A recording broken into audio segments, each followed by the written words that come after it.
একটি কাগজে লেখা চিঠি কিন্তু নিলামে বিক্রি হয়েছে ৪৮ কোটি টাকা। কি অবাক হচ্ছেন? ভাবছেন এটি কিভাবে সম্ভব? যুক্তরাষ্ট্রের একটি নিলামে ৩ লাখ পাউন্ডে বিক্রি হয়েছে টাইটানিক জাহাজের এক যাত্রীর চিঠি। জাহাজটি ডুবে যাওয়ার কয়েকদিন আগে তিনি ওই চিঠি লিখেছিলেন।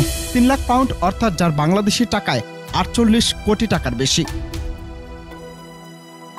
কর্নেল আর্চিবল্ড গ্রেসির লেখা ওই চিঠি রোববার উইল্টশায়ারের একটি নিলাম হাউসে বিক্রি হয়েছে। যিনি চিঠিটি কিনেছেন তার নাম প্রকাশ করা হয়নি। চিঠিটি ৬০,০০০ পাউন্ডে বিক্রি হবে বলে ধারণা করা হয়েছিল। ধারণার চেয়ে প্রায় ৫ গুণ বেশি দামে সেই চিঠি বিক্রি হয়ে পড়ে।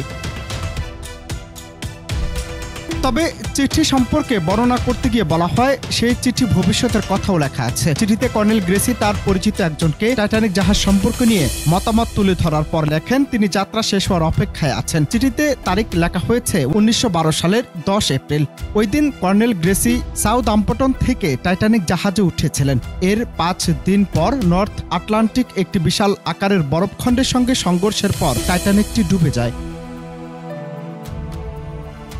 জাহাজের প্রথম শ্রেণীর যাত্রী ছিলেন কর্নেল গ্রেসি। C-৫১ কেবিনে বসে তিনি ওই চিঠি লিখেছিলেন। ১৯১২ সালের ১১ এপ্রিল জাহাজটি যখন আয়ারল্যান্ডের কুইন্সটাউনে ভেড়ে তখন চিঠিটি পোস্ট করা হয়। সেটির পোস্টমার্কের তারিখও দেওয়া হয়েছে ১২ এপ্রিল লন্ডন। চিঠিটি নিলাম করার সময় নিলাম পরিচালনাকারী সেটির বর্ণনা করতে গিয়ে বলেছেন টাইটানিক জাহাজে বসে লেখা চিঠির মধ্যে এটি সবচেয়ে তথ্য সমৃদ্ধ। অনন্ত হাসান মাসুদ, বাংলা টিভি।